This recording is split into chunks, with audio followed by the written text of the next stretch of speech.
Hi again, folks. Sorry I've been away for so long. What can I say? These are strange times, and a lot of us have just not felt ourselves. Feeling scared, isolated, and stressed doesn't even begin to cover it. Bottom line, I need a break. Something that doesn't violate travel rules, and I have the perfect solution. Here's the plan. A quick overnighter to Keats Island, a light hike in, and a chance to try my hand at a little astrophotography. This idea will kill two birds with one stone. I will get some much-needed nature therapy, and with camping season almost here, what better time to get my kit together and tested? Here's what I have in my kit.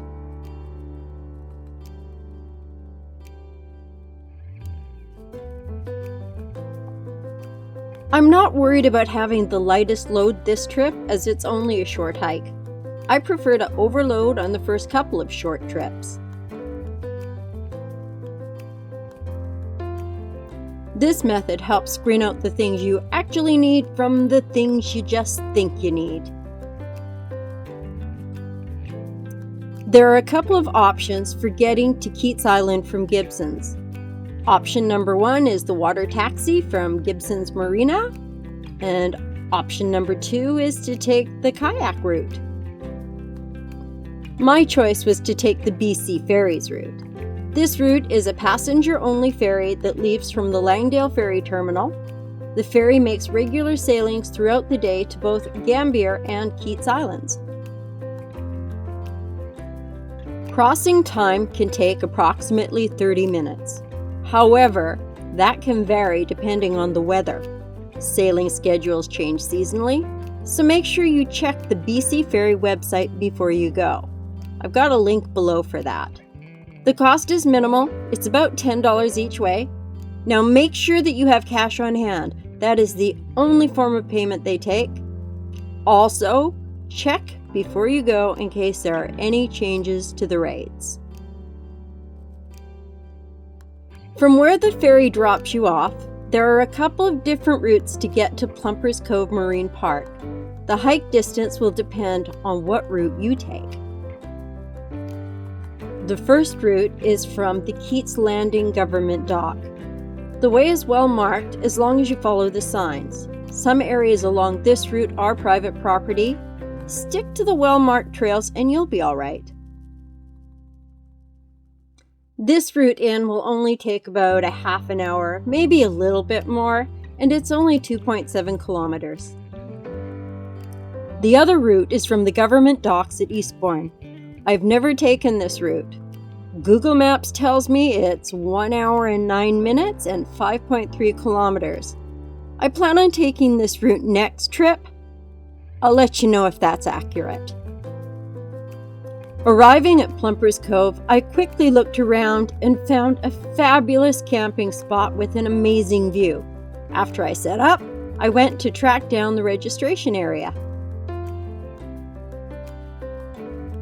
Finding it no problem, I filled out my information and put my money in the envelope. A little later that day, a helpful camp attendant came by to say welcome. Plumpers Cove Marine Park has 20 walk-in, paddle-in sites.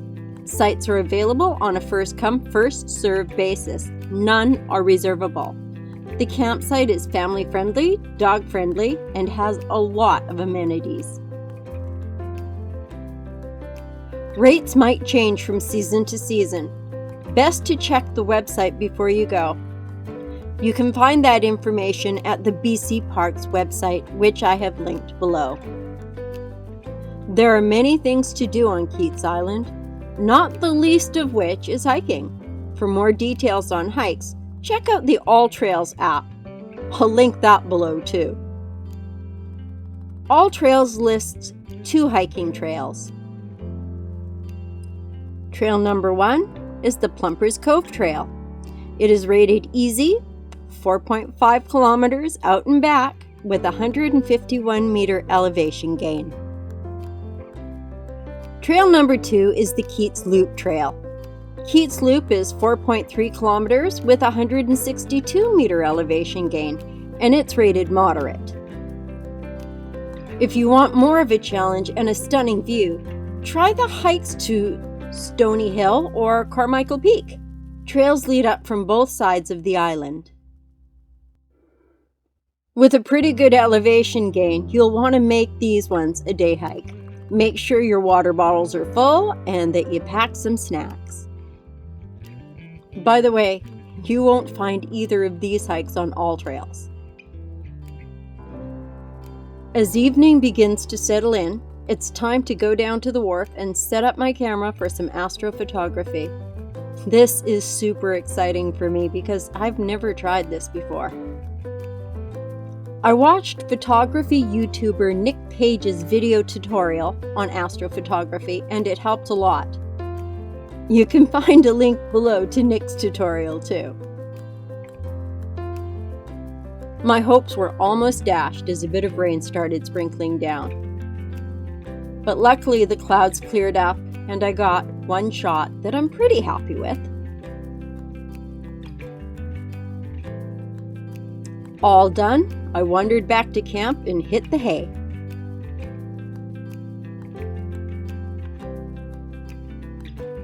The feeling of waking up to this amazing view is an almost spiritual experience. One night is just not enough on this peaceful little island. My adventure over, I packed up and hiked back out to catch the ferry over to Gibson's. Did my adventure do as I needed it to? Do I feel better? The answer to that is yes. Spending time among the trees always helps me get back to me. I sense some changes on the horizon. Healthy changes.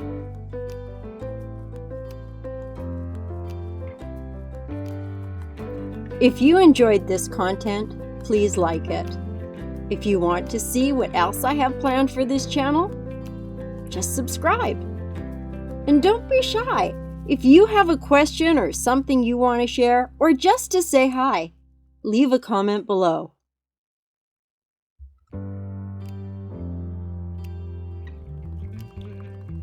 Thank you for joining me on my little Keats Island adventure. And I really do mean that. Thank you. It means a lot.